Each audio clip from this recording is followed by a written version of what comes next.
All right, everyone. Welcome back to another episode of Bell Curve. Before we jump in, quick disclaimer. The views expressed by my co-host today are their personal views, and they do not represent the views of any organization with which the co-hosts are associated with.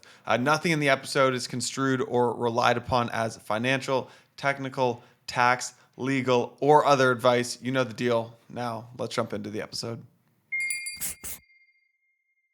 Valora is the easiest way to send, swap, collect, and grow your crypto on the Valora blockchain. Download the app and start exploring dApps like JumpTask today at valoraapp.com/empire. All right, everyone, welcome back to another roundup of Bell Curve. Today we got some new faces. We got Miles, who's been on the show before, of course. Welcome back, Miles. We've got two of our senior analysts, Dan Smith and Sam Martin. Fellas, welcome. Appreciate it. Happy to be the B team today. Likewise. Yeah, fellas, this is gonna be a good one. We shed the dead weight and we got the all stars here, so this is gonna be a fun one. It's been a spicy week actually. We got a lot of good content, and maybe it makes the most sense to start with Lido because that made quite a bit of waves. So there was a forum post that appeared earlier this week. The title of the post is Introducing LDO Staking. TLDR is to introduce an LDO staking module buyback program. It allows token holders to stake Lido in exchange for a proportion of Lido DAO revenue via an LDO buyback and distribute program. The idea is that this is going to increase LDO utility, and having stakers basically serve as sort of a insurance fund of last resort against some sort of slashing event. I guess the caveat before we get too far into this is just to say it seems like at this moment in time that this was probably proposed by a couple of trading firms potentially working in conjunction. It's all speculation, so we don't need to name any names on the show, but you can kind of do your own sleuthing on Twitter to find out who's being implicated here. So probably this was a little bit of maybe pump and dump kind of action, but I think there is still, it merits it's an interesting idea, right? It merits some discussion. So whoever wants to take it first, like what do you guys largely sort of think about this? Yeah, I can jump in. Maybe just to touch on the last point, I think, it speaks to the need to be, very, very wary of where these proposals are coming from, especially in, like a bear market like this, where there's limited opportunities. And, in general, you want, these decisions to be driven by people who have, long-term vested interests in these protocols. And, as much shit as the VCs get, like typically, I mean, that is typically why it's, sometimes good to have a lot of the voting power, with market participants like this, rather than, potentially participants that are looking to hold Lido for a much shorter period of time and have ulterior motives. So I would say use that lens, especially now in the bear market, as you kind of look at some of these proposals. But then maybe just transitioning to putting that aside, the merits of the proposal itself. I guess I'll just say I'm strongly opposed to the proposal. And my two main issues were, I guess, one is just in the context of the proposal. I think the author said that, Lido has 17 years of runway based off of the assets in its treasury. And of course, Lido probably has one of the more diversified treasuries of DeFi protocols, but that the majority of that, quote unquote runway is in LDO tokens.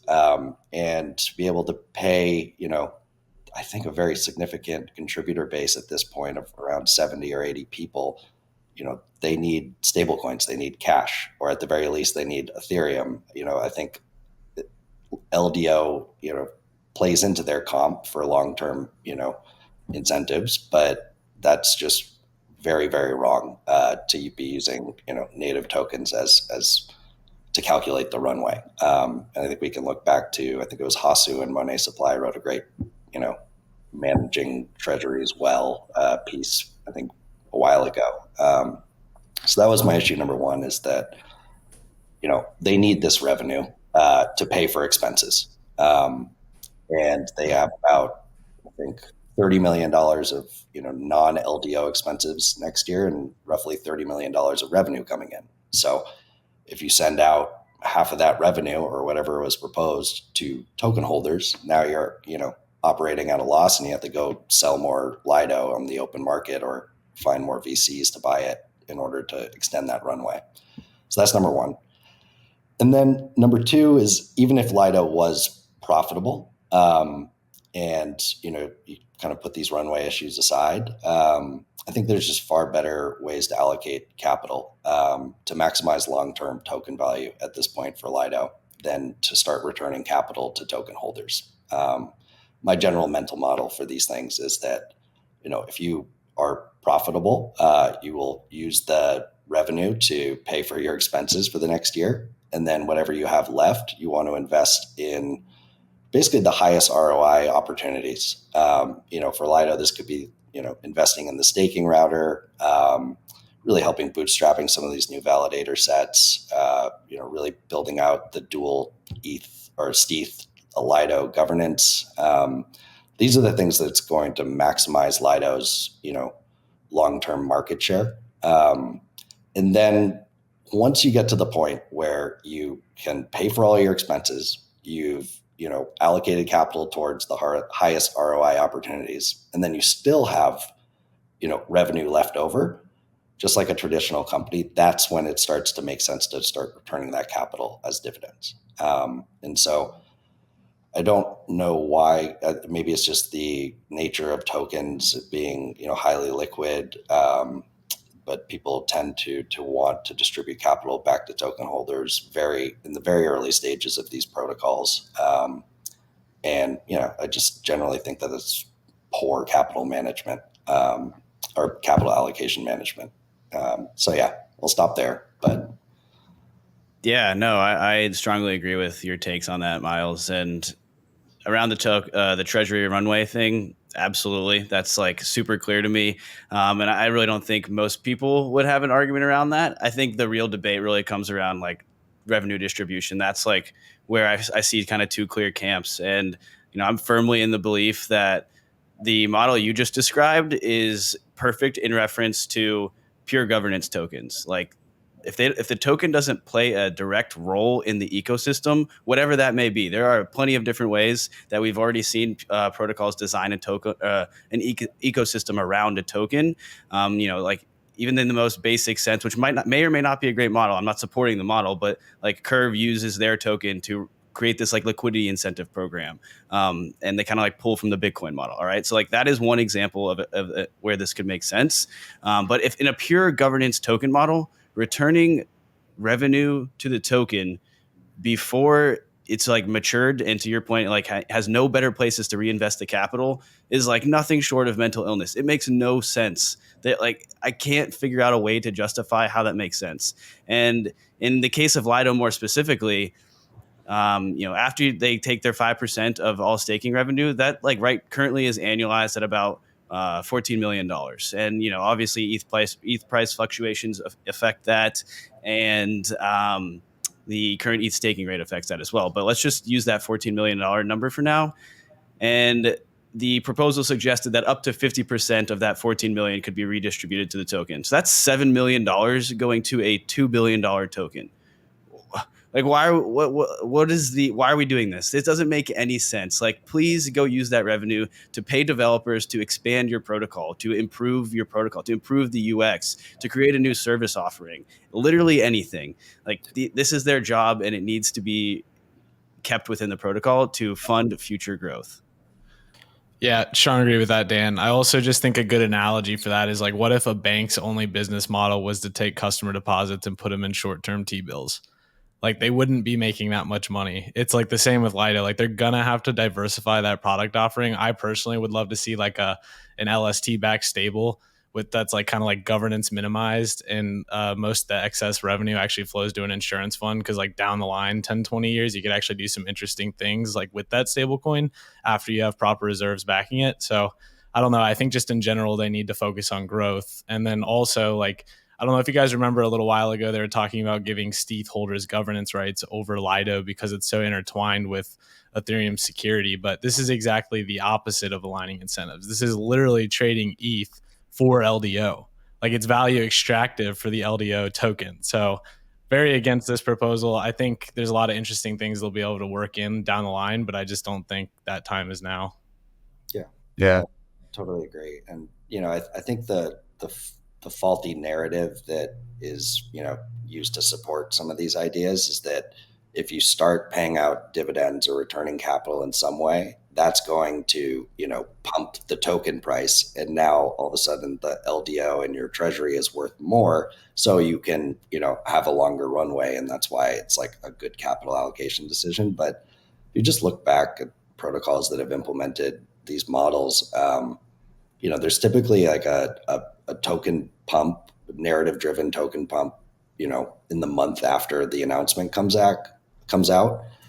The actual amount of revenue distributed is typically negligible in reality. And then the token, declines back to the norm. And so I think that's generally the way these things work. But I would say Lido actually does have a roadmap to returning capital. I think their goal is really to ossify the protocol over time. And once they have really reached maturity and if they reach market dominance and they start, basically ossifying these core components of the protocol, then it's basically just maintenance. And at that point, it probably makes sense to start, minimizing governance as much as possible, which could, be like removing this idea of capital allocation and just distributing, the revenue back to LDO holders. So yeah, I think we're in full agreement here. Hey everyone, we'll get back to the show in a minute, but just wanted to let you know that we've got our permissionless conference coming up. This is the one that we do with Bankless. It is the biggest and best conference in DeFi. It's going to be in Austin, Texas this year, September 11th through the 13th. If you've been in crypto for a while, you know that bear market conferences are the best conferences because those are the ones that all the alpha's at. This year, we've got a phenomenal lineup of speakers, and the topics that we're covering are insane. We're going to be talking about ZK tech, roll-ups, account abstraction, MEV, app change, the whole suite of stuff. I cannot wait myself. So, because you're a listener of this podcast, you're also going to get a discount. Type in PODS20 and you're going to get 20% off your ticket. Click the link at the bottom of this episode and go get it now because prices go up every 2 weeks. Yeah, you know what there was a great thread, he did it as a semi-joke, but sort of poking fun at a real problem. Joseph DeLong put together this thread on the DAO run lemonade stand. And it was semi-hyperbole, but definitely a real grain of truth in what a DAO run lemonade stand would be like. It's not like take your lemons and your water, whatever your raw materials, and sell. It's like, well, what if, we voted and dumped out 4/5 of the lemonade to create scarcity and a liquidity sink? And, what if your friend lobbied you to move over to the other sidewalk? And this was just the living manifestation of that. And there's two arguments here, which is, do you have this model that, corporate finance is kind of perfected, which is reallocating profits back into the business until you don't have a better use for those profits, and that is when you distribute dividends in the most capital efficient way, which in TradFi is share buybacks. So what is the time for crypto protocols to do that? I think that's a matter of debate. It's definitely not when you're not profitable. That's definitely when you should not be returning capital to shareholders. Hasu wrote a great response to this where he gave probably more realistic numbers. He's an advisor to Lido. And the numbers that he gave were, we're projecting Lido DAO to make 30 million in gross margin at the current price of ETH, spend 30 million in cash, and spend 15 million in token incentives. So basically 45 million in total expenses. That comes to a net loss of $15 million. So if you're losing $15 million a year, what you should not be doing is returning capital to shareholders. But there is a debate of when that is. The problem with these sorts of a focus on tokenomics in ecosystems where it doesn't necessarily make sense, ETH's tokenomics, the value accrual mechanism, the burn, I think is great. Curve is probably a good example, but it distracts from focus which should be directed towards the product. And you're trying to create these weird Ponzi loops that, in this instance, actually take away from the business drivers of Lido So Lido is a two-sided marketplace, right? With people that want to stake and deposit ETH and node operators, you're like raising the barrier to entry for node operators by creating a bond, right? That's additional friction. So not only is this isn't even like net neutral, this is net negative in a proposal of tokenomics, which I feel like often happens when you're not focused on the drivers of the business and the financials. So, yeah. While we're on the topic, I would also like to poke at that scarcity narrative, because typically these types of proposals either are let's buy back and distribute, the native token, let's distribute whatever the profits are, just as is in kind, or let's take our revenue, let's buy back and burn. Just this general idea of like when you're an application and you're not trying to be a store of value or money in any way, why you're literally lighting your revenue on fire has never resonated with me. And I think it's just, while we're on the topic, I would like to extend it to these burn, ideas as well, because you can just look back. It just hasn't been successful. And I think Ethereum is a very, unique case where they don't want governance to be, they don't want governance, period. Right. That's actually part of their value prop and be incredibly neutral. And so if you don't want any sort of governance, and your asset actually is, you're trying to have moneyness around it, then some sort of burn could make sense. But when you're building a product, that makes no sense. Yeah, I want to dive a little deeper on this, Miles. So I strongly agree that like the ETH burn mechanism to try to be money, to be the base layer of an economy built on top of it, like there's something to that, and like let's leave that aside. But strictly looking at like these buyback and burn, sort of this capital redistribution from protocol to token method. If you think about like traditional finance and that capital redistribution is commonly done in the form of like cash dividends or share repurchases. Yep. And if you think about like a buyback and burn as a share repurchase, I'm curious to get your takes around that, because in TradFi, everyone has the same models that have like slightly different assumptions that all get to like the same ballpark value, and that's generally how stocks trade. That's significantly oversimplifying it, of course, but generally. And then when you look at crypto, or I guess to go further on that, like, so that's why share repurchases work. When the last thing you do on that model is get the enterprise value, divide by the shares outstanding, and you just change that shares outstanding number, then that's like how the capital allocation flows from the company to the shareholder. Right. So like if you have a $50 stock and you get $1 of dividend in cash, now you have $51. Or if I do a share repurchase, that one share goes from $50 to $51, and you still end up with the $51, but in a slightly more tax advantaged way. And with buyback and burn methodology in crypto, like there are no models. So there is no changing that last number on the denominator that effectively redistributes that revenue from the protocol to the token holder. So I'm kind of curious to get your takes around that. Like, will that model ever work in crypto? So I'd just say, like, just looking at the traditional side, like when do these buybacks like make sense and when do they not make sense? And I'll maybe just give like two examples of, so in one area where one company where it has actually made sense is Apple, right? And this is very, probably the past 5 years that they've started doing this. And think about Apple's market position and the amount of cash that they hold. I mean, it is orders of magnitude, more than we could ever imagine with a protocol at this point. And it's been fairly successful, but they're in a very privileged position to be able to do that. And where it doesn't make sense is basically, kind of what we're talking about here is when there's just better capital allocation decisions. Bill Gurley, I'll have to dig up some tweets, but he's written about this a lot. And if you look at like, I don't know, just taking a crypto company, I know DCG bought back a ton of shares when they could have eventually used that, right, for the hole in their balance sheet that they created.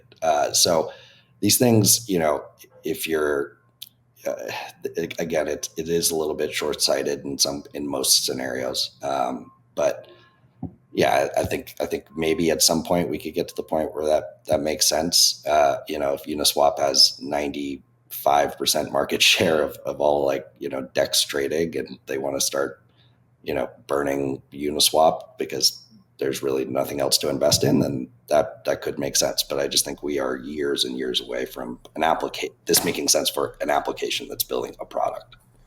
Well, one of the other differences as well, so outside of the capital allocation question, is one of market dynamics. And the reason why share purchases work in traditional markets is they're actually relatively efficient, right? So it's kind of this idea of if you have a pie and you cut it into 4 pieces or 8 pieces, you don't change the slice of the pie. But in crypto, markets just aren't that efficient. You just don't have that many sophisticated investors. And I don't think that the way that investors react to share repurchases in TradFi markets are the same way that they react in crypto markets. I just don't think they are. The other consequence of share buybacks is you restrict the float. That's not the explicit aim of a share buyback, but that is a consequence of it. And I do wonder if the reason why buyback and burn models in crypto get implemented are less about returning capital to token holders and more about intentionally constricting the float and pumping the price of the token. That's a suspicion that I've always sort of had and wondered about. I think that's the general thinking, is that you take these shares off the market, but you're also applying, buy pressure as you're taking them off the market. And that makes the token price go up, which makes your treasury go up. And, it just hasn't totally played out like that. Yeah. Yeah, I wish we would see more of a revenue share model, kind of like Gains Network. So they do a revenue share model, but they also make sure 20% of all revenue or something like that actually goes to a protocol dev fund. So they've been, incentivized since day one to keep shipping good products and building out their offering. And when they do that, they generate more revenue. That incentive makes a lot more sense to me than the one with Lido that we're discussing. Yeah. Maybe we've got a bunch of other stuff to cover, so I want to make sure we move on a little bit past Lido. But one thing that I think would be worth getting into is the history of just why stETH holders deserve some say in Lido governance. And there have been a lot of sort of hot takes on Twitter about how, we'll get his take. I think I saw Vance tweet this out, actually, that stETH is going to surpass what he said. He had some take about this, but basically just rapid growth of stETH, and that it might be, I think his tweet was that it'll be the more common base pair than ETH on LP pools. So that's a bit of a hot take. I've kind of come around to it, but I know whoever wants to take. I think Miles, you were sort of involved in the governance aspect of stETH holders, and then if we could get into how rapidly you see it expanding. Yeah, absolutely. So I think there's 2 drivers. I mean, liquid staking protocols in general, and you could argue, have this kind of a principal agent problem, where you're delegating your stake to a validator, right? You don't necessarily have a choice of who it's delegated to, because that's controlled through governance, and like a whitelist in Lido's case. And these validators are, in Lido's particular situation, not actually putting up collateral, and so if there was a malicious one, it would destroy their reputation and their business. But that's really what you're banking on, because so that's kind of the risk here. And second piece I would say is, Lido's goal is for stETH to become as ubiquitous as ETH itself, right? And to do that, you really need to break through kind of what I think about as social scalability issues, which is getting the Ethereum community comfortable with that sort of roadmap, because that is what will lead to market share domination. And to do that, you really need to do 2 things. You need to give stETH holders the ability to veto super malicious proposals that could destroy the value of their stETH by having some sort of attack, right? And second, over time, you want to ossify or cement parts of the protocol and remove governance's ability to change it. And so these are things like, the withdrawal contract. At some point in a perfect world, that would just be completely ossified. And so, as a stETH holder, you don't have to worry about, some sort of Lido governance attack that could, rug all the stETH or something like that. And so this is, to me, is it's like you're trying to solve this principal agent problem in order to maximize the total ceiling of possible market share that you could capture. And it was at a point where I think they had reached 30% of all staking market share, and obviously we're like in the 90% of market share within liquid staking. And so Ethereum community starts to get nervous and saying, this is going to look like kind of like a Cosmos chain if this is what the status quo is, where we have maybe 100, 150 validators, but that's against our principles. That's not how we designed Ethereum. And so I think all of this, like the dual ETH or the dual stETH Lido governance, the ability to add new validator sets with the staking router, including permissionless ones. This is all going towards okay, what do we need to do in order to get the community comfortable with having stETH basically as the canonical liquid staking token with winner take all market share. And I think they're on the right track, honestly. Yeah, not to put Vance in the hot seat, but he that tweet stated that staked ETH would be the more common base pair by year end. Bold take, my friend. But I totally agree with Miles' sentiment there. Like, staked ETH is Lido's product, and they're just trying to improve the utility of that product and give the token holders more rights in the system. And I think that's broadly kind of a good way to go about this. But yeah, I'm curious, like, to watch Lido grow. Obviously, it'll grow with the market share of total staked ETH, but I'm curious if that like 33% market share number kind of like acts as this stonewall for their growth. Like that, I don't, because to Miles' point, right? Like, do we really want one ecosystem member? And sure, there's 28, I believe, is the number of total validators operating on behalf of Lido's total stake, but do we really want to shrink the total amount of validators to that number? And I don't know. I generally think the Ethereum community will kind of push away from that. So I'm kind of really interested to watch Lido's growth and whether or not that 33% of total stake number becomes an issue going forward. And right now, just for context, they're sitting at about 31%. So I have a question to you guys. Let's remove the sort of social scaling problem and whether or not Ethereum would accept that. Let's also remove the factor that there might be some sort of catastrophic slashing event or technical bug in Lido or something like that. By the way, it's kind of a shame we're talking about this because V2 actually ended up shipping this week, which is super cool. So props to Lido. I heard Ren on the 0x Research podcast, which Shill, Dan, and Sam here, they put together some great content. So you'd go over and listen. But there was a nut statistic. So there were 9 different audits that were conducted on V2, and each audit up till the last one found a new bug, which Ren said he didn't know how to feel about that. I know how I feel about that, which is not particularly great. You would hope by like 4 or 5 there wouldn't be finding these stuff. So let's remove the social scaling risk, and let's remove the fact that there might be a bug. I think in that world, you'd rather hold stETH than ETH, right? Like, why wouldn't you? It's just the stETH gives you some form of interest, right? Like staking rewards, and ETH doesn't give you staking rewards. And the ETH roadmap and monetary policy is clearly favoring stakers over holders, right? Everything from 1559 to the burn, and those are all done for reasons of credible neutrality, not like, number go up reasons, but those are the reasons. So I think to maybe defend Vance's point of view a little bit, like I think by end of year, that's a pretty bold prediction, but I do see the relative demand of stETH over ETH. Yeah, it's going to go up over time. It's like bonds versus dollars. Like, you'd rather hold money that gives you interest.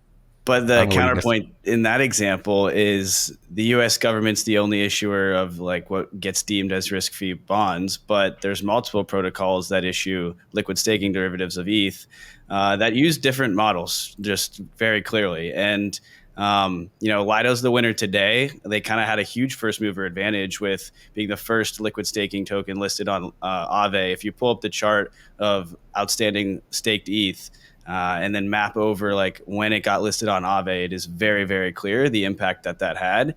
And so I'm curious, like, we've kind of like adopted this as the safest liquid staking derivative, as a market. And I don't know, like I'm just really interested to watch this market play out as other players get a little more mature and have a slightly different offering, whether that be like, Frax built this kind of Ponzonomic model where it has a 2-token model that provides higher yield, or Coinbase has like a higher fee, but it's, super easy to onboard new people. You get to do it directly through the Coinbase app.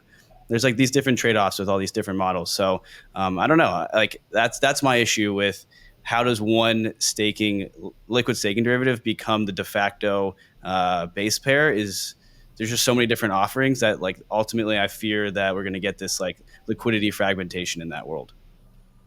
Yeah, but I totally see that.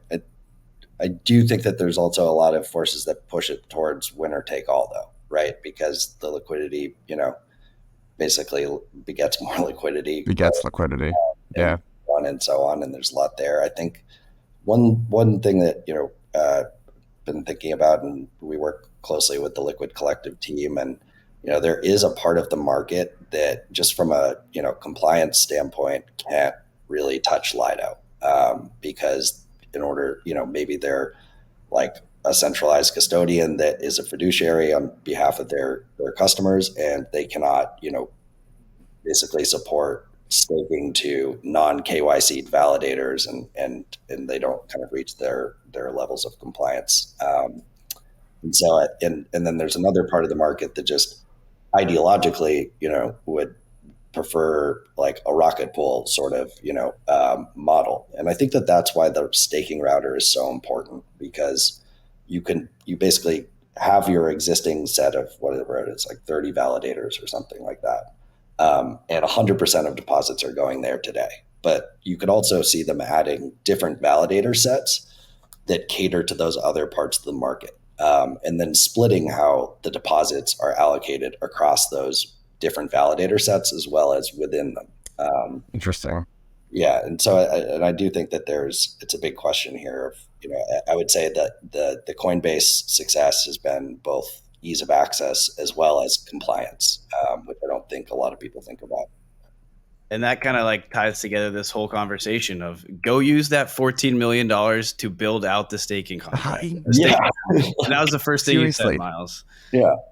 Seriously. You know what else they could use it for? So I saw Degen Spartan tweet this. I didn't realize this, but Bybit, their liquid staking program, they just convert you directly into stETH. I mean, they're just like a front end distribution for. Go do more of that. That's phenomenal. Go do that with it's now like KuCoin or whatever other like kind of tier 2 exchanges will have you. Basically, Kraken's got some problems with their staking. Go do that. Let them be a front end. I mean, I don't know. There's a lot of stuff like that. Even that there was a synthetics proposal to onboard stETH, I'm pretty sure as well. Was that synthetics or was that some crafty BD work? I don't know. That is what they should be doing. They should be opening up new distribution channels, pipelines. Like they should be. This is a winner take all marketplace, and we want to be the winner. We want to get critical mass. That's what they should be doing. Yeah, another thing I'd love to see would be kind of the use of account abstraction with stETH on L2s. Like as you mentioned, Mike, like obviously you want to hold stETH, like barring contract risk, like over regular ETH. So if I could pay for, transactions on Arbitrum or Optimism in stETH, like that would be fantastic. I would always have a stETH balance in my wallet. So that's another thing they could work on. Sorry, this wasn't even on the roadmap or the notes for today, but I got to shout out Ethereum. I saw Kai Sheffield at Visa tweeting out some of the tinkering that they're doing on account abstraction and acting as a paymaster, and I was blown away by that they understand what that is, and they understand the opportunity for Visa. You've seen a lot of like proof of concepts from banks talking about tokenization of real estate. I'm just sorry, my eyes just glaze over. I've heard that. So, but this, like Visa as a payments giant, understanding account abstraction and where they fit in the ecosystem is freaking cool. I would be sorry, not financial advice, but Visa, yeah, they're probably the largest institution acting crypto today that like I really think actually gets it and has a super cool like approach to it. So huge shout out to Kai and the team at Visa. Just awesome. Yeah, couldn't agree more. It's, very much so signal over noise there. And I do think it will be interesting though, because we have, so many of these very early stage kind of account abstraction, infrastructure providers that have really been kind of pioneering everything about this new development with 4337. And then you have, incumbents like Coinbase and Visa that could also be extending their capabilities. And it will be interesting to see how they think about like a buy, partner, build with, how to deal with this infrastructure, especially the ones that are not as sophisticated as Visa. Yeah. Guys, I want to make sure that we have some time to talk about stacks. Got to give a shout out to Sam here, wrote I think the 100th report on Blockworks research, and it was pretty much a blowout on stacks, which I think you personally, Sam, uncovered some pretty critical bugs in that ecosystem that hadn't necessarily been there before. By the way, big fan of Bootmeep and stacks in general, and definitely pulling for them, but it was fascinating. Sam, maybe could you just give us kind of like an overview of what you found in the stacks ecosystem? Yeah, for sure. I'll do my best to kind of TLDR it as quick as I can. So essentially, Stacks uses what's called a proof of transfer consensus mechanism. Basically, miners on the Bitcoin layer can send Bitcoin to two different stacks, stacker/staker. They call it stacking. That's probably my least favorite part of stacks, to be honest, out of all this. I really don't like that term. But anyways, they send it to two random stacker addresses, and then dependent upon how much Bitcoin they send, in relation to other people who are submitting bids, they have a higher chance of mining the next stack's block. And then STX stackers are able to earn native Bitcoin yield, which is actually really cool. I love that aspect of the proof of transfer design. But the problem is there's actually three problems. The first one was there was a critical bug discovered in the proof of transfer stacking mechanism that allowed a stacker to trick the contract into thinking they had more STX stacked than they actually did. So they wound up earning 15 and a half or so Bitcoin over a 20-day period, basically stealing their share of Bitcoin in relation to other stackers. So that's pretty bad because STX stackers are going to be charged with signing peg in and peg outs when they launch S Bitcoin. So to date, they don't have like a native Bitcoin bridge, but they're looking to build that out because they think it's been kind of one of the growth hurdles for their ecosystem. Like their main goal is really to onboard that $500 billion of idle Bitcoin capital into DeFi and making it productive.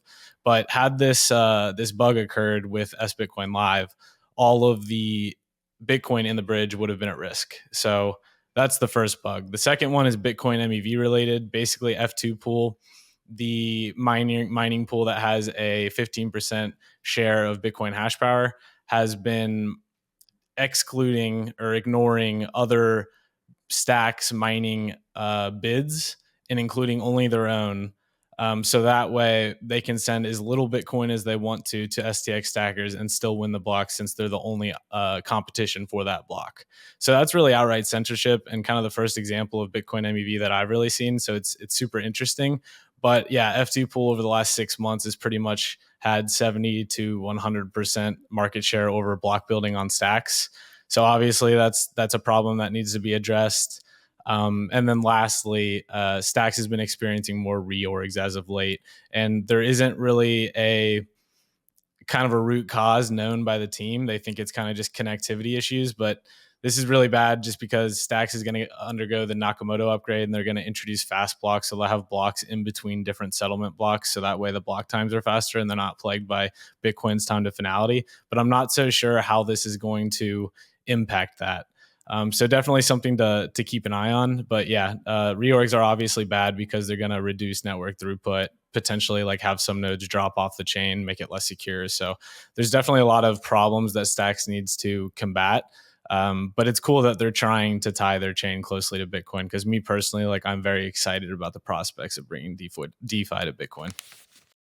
Valora is the ultimate wallet for exploring the Celo ecosystem. Easily access over 50 crypto assets and 30 dApps for swapping, sending, and growing your crypto, all from your mobile phone. If you want to see real-world use cases for crypto, Valora's dApps page is the easiest way to access a growing list of the latest DeFi and refi applications. dApps like JumpTask come to mind. JumpTask is a Web3 gig marketplace that connects over 2 million micro freelancers to worldwide earning opportunities. With JumpTask, you can earn crypto by completing tasks, answering surveys, or even sharing internet. Then simply withdraw to your Valora wallet to send, swap, collect, and grow your portfolio. Download the app and start exploring today at valoraapp.com/empire. That's valoraapp.com/empire. Yeah, it was interesting. Just we're concluding this MEV season with Hasu, and frankly, I didn't even think to look at Bitcoin as a source of MEV or just understand what was going on from a mining perspective in Bitcoin, but maybe we should have. I mean, this is a super interesting exploit by one of the larger mining pools out there. So my understanding is it's not huge dollars, but it's still worrisome, right? It's just some good old fashioned censorship and MEV extraction. So yeah, it was just interesting. It also, I think, shows the challenges of, it's not, I mean, Stacks has been called a roll up. At this point, I'll just say I'm not even 100% sure I know what a roll up is, but the design architecture between, Stacks as opposed to some canonical like optimistic or ZK roll ups on Ethereum it's definitely different. And I admire the work, because I'm a lover of Bitcoin. I want Bitcoin to succeed. I think all this stuff is super cool too, but there are definite challenges like the super small block size and the 10 limit or the 10 minute block times that Stacks is going to hurdle. I don't know if you guys have any other thoughts or conclusions. One thing to note, honestly, because it does sound bad for Stacks, but at the same time, it's really no different. Having one Stacks block builder is really no different than having an L2 with a centralized sequencer. So they're kind of in the same position in a way. So I think that's worth pointing out. It's just a little bit more worrisome because obviously in the case of Optimism or Arbitrum, they're directly incentivized to operate it in an honest manner. But this is an external party. So who knows how the incentives get switched up once S Bitcoin goes live. Yeah, it's like if Optimism, gave that centralized sequencer to a searcher, or like a trading firm, right? They're obviously going to extract value from it. I think that's all right. And yeah, I really appreciate you digging in because I don't, spend a ton of time in that area of the space. But it does speak to kind of the challenges of, we've talked about like Bitcoin as an app chain. And I think this is kind of deviating from really what would be considered like Bitcoin's original purpose. But I still think that there's a lot of really interesting space to explore. And it's just a question of whether, Bitcoin's role in DeFi is kind of truly like exporting Bitcoin to other DeFi ecosystems that are maybe better suited for it. Or if there is a way to kind of, achieve what Stacks is trying to do.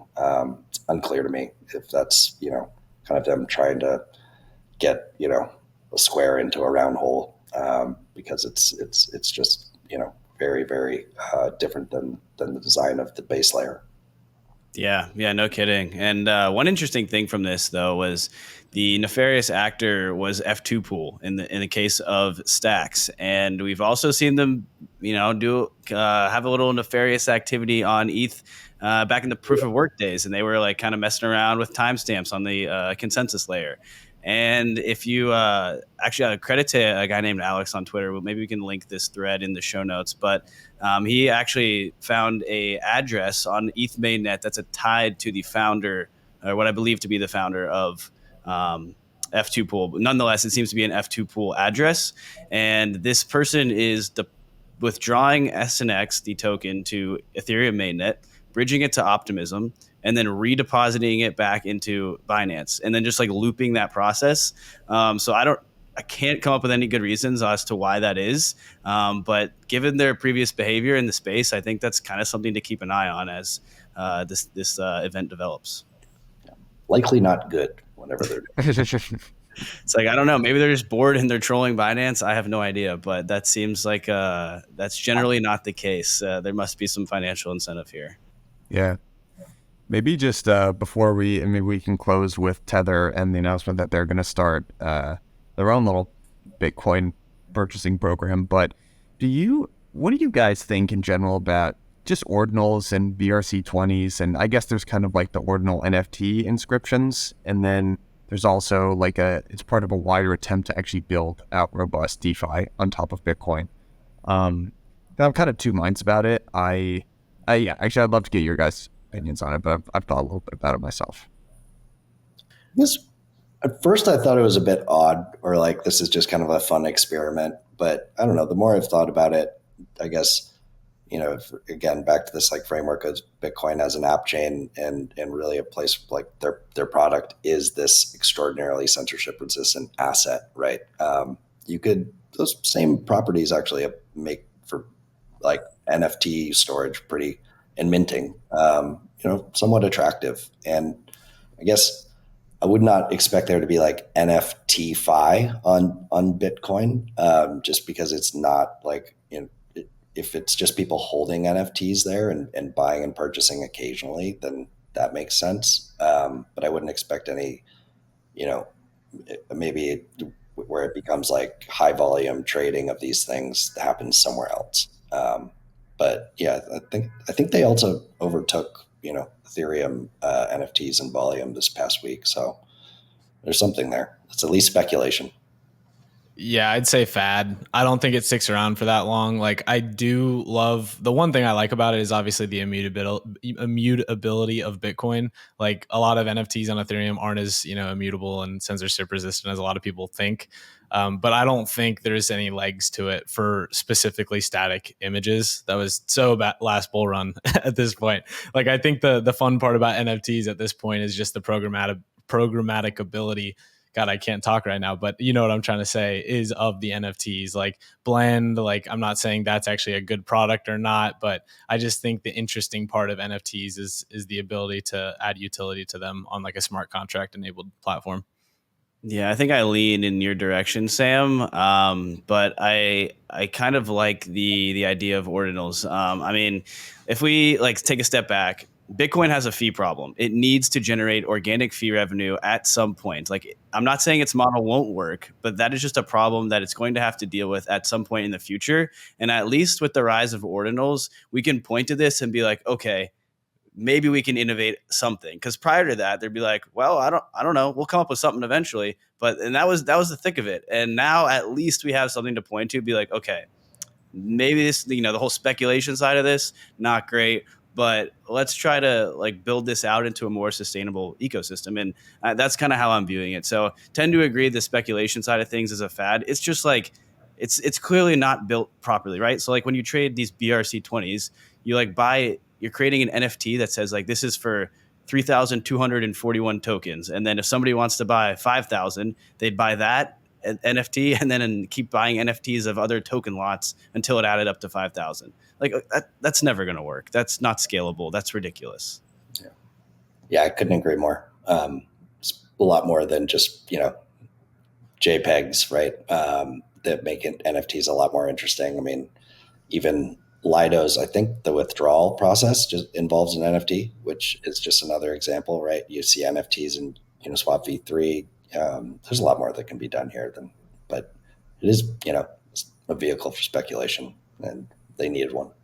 Strong agree. And just to give one more quick example of like a cool, useful NFT, was the interchain scheduler in the Atom 2.0 white paper. The idea of tokenizing future block space, and those are obviously non-fungible, each block is unique, with an NFT was super interesting. Like, I think we're going to get really cool use cases for NFTs. I personally believe those use cases will be broad, more so on-chain than off-chain, right? Like, to Mike's point, like, I also fall asleep when you talk about tokenizing real estate. But I tend to think the technology unlock of an NFT is really huge. We just don't know what to do with it yet. But I think we've already starting to see some exciting examples arise. And that also flows to Sam's point. Like, when NFTs get more programmatic and like more use case around them, I tend to think that won't be on Bitcoin.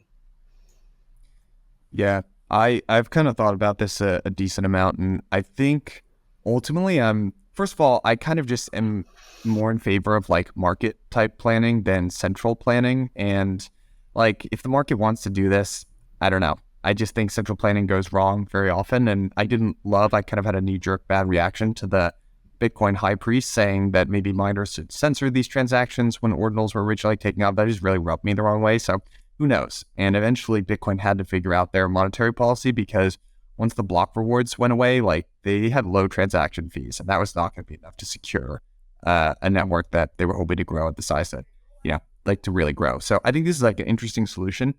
I don't love DeFi on Bitcoin, but I do like NFTs.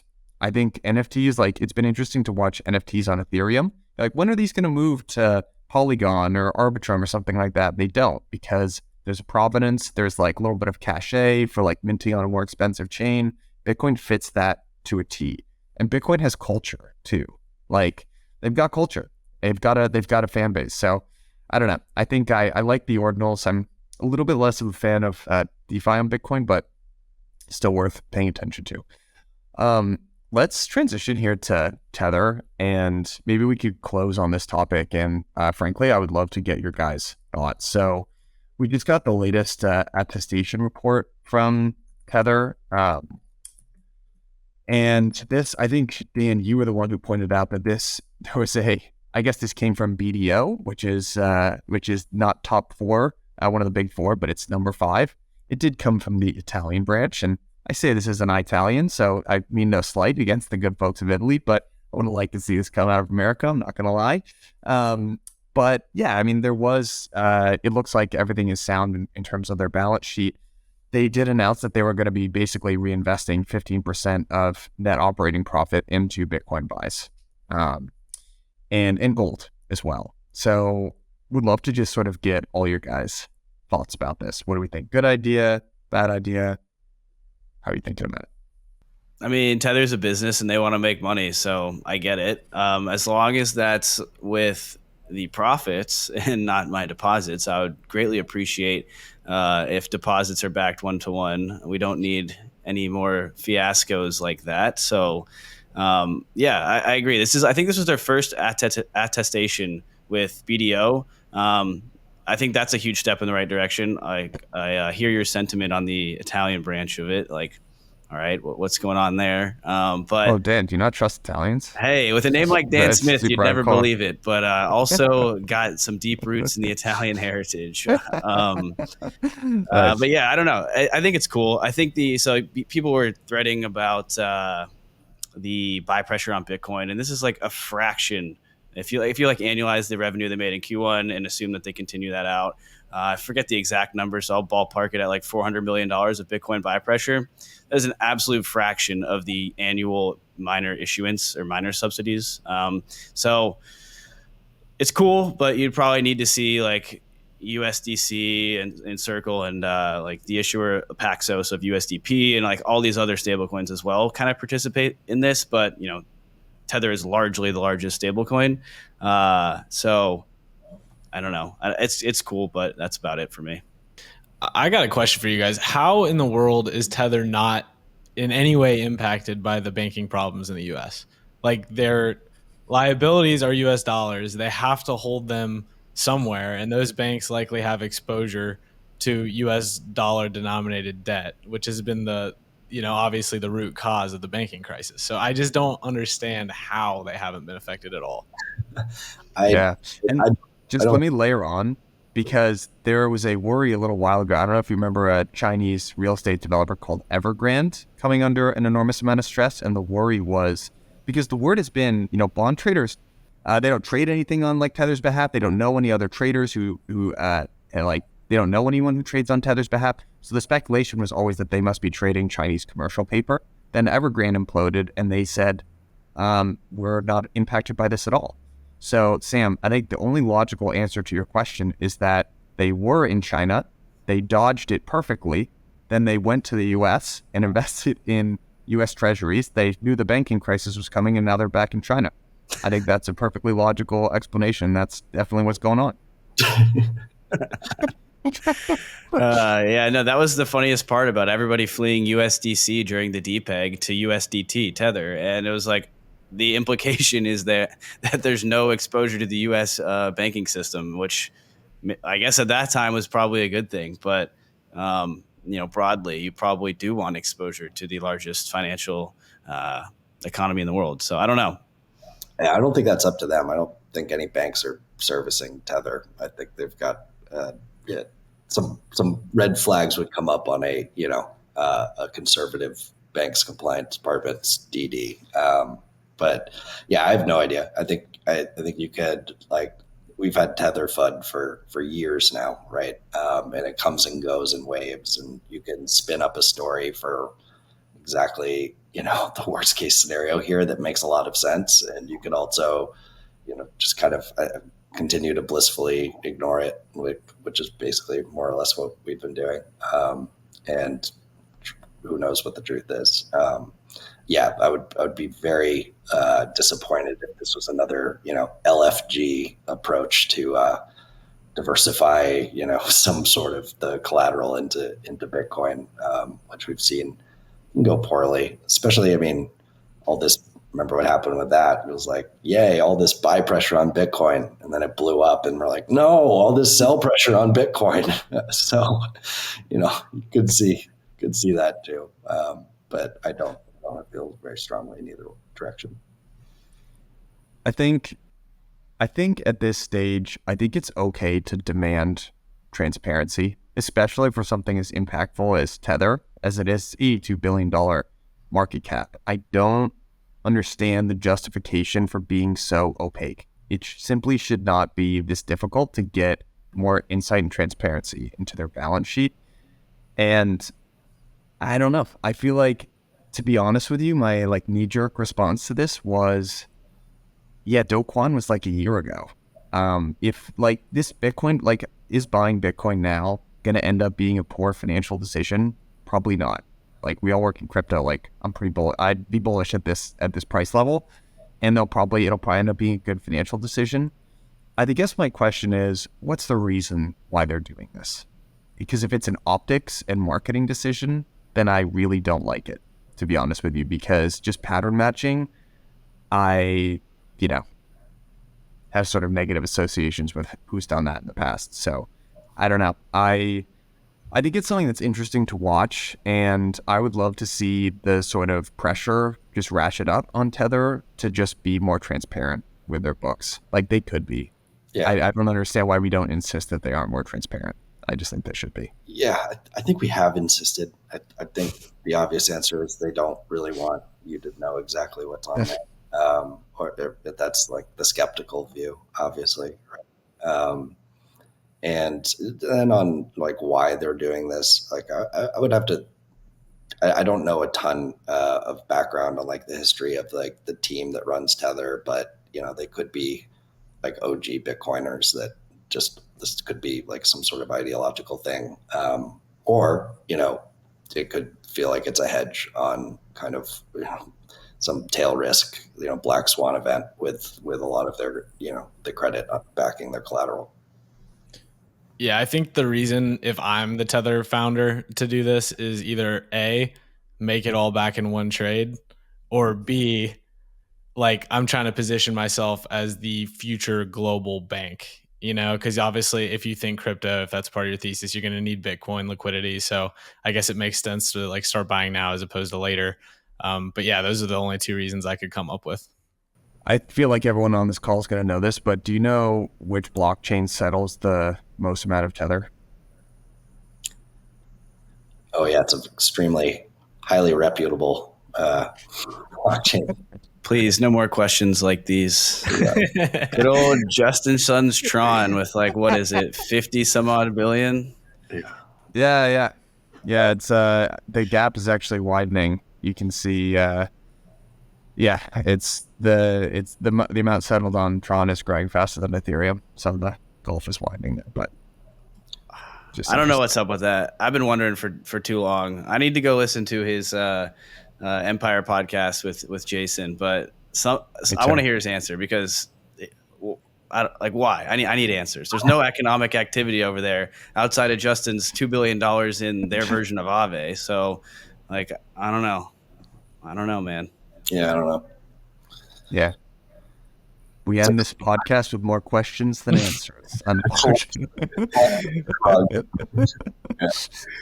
It actually is crazy. One last thought, that just 2 months ago, USDC was sitting at a similar market cap to Tether, and now it's less than half of Tether's market cap. What an absolute botched result of all this banking problems in the US. Like we had Circle, such a good entity fighting the good fight, and now it's just gone the other direction. So that's unfortunate to see. I would bet that's temporary. Mm-hmm. I'd have to bet that that's temporary. Yeah. I actually thought, Miles, on Reveries podcast, I Pledge Allegiance, that was a great interview with Diogo and Nathan. And they talked about these sort of market distortions that can actually exist for multiple years. So let's say you were a competitor against Celsius and you were just watching these guys, the models, like the numbers didn't work, but it just worked for like 6 years and they ate up all the AUM. It looked like they were winning for so long. It's like 1,000 days in the life of a turkey, and then boom, the head gets chopped off and there you are being served on a platter. And I think in crypto, that's especially true. I mean, these distortion fields can run for, it's not like weeks or months, it's years. And it makes you question all these decisions. And I think it's a good reminder. It's just a good reminder when you see something that you're just like scratching your head over and just can't make sense of. You're not crazy, Yeah. So. Yeah, it makes me feel great. All right. Well, fellow turkeys, this has been a lot of fun. Guys, thanks for standing in. This was a super fun roundup. Yeah. Yeah. Cheers, Mike. Yeah, for sure. Thanks, guys. See ya. Cheers all.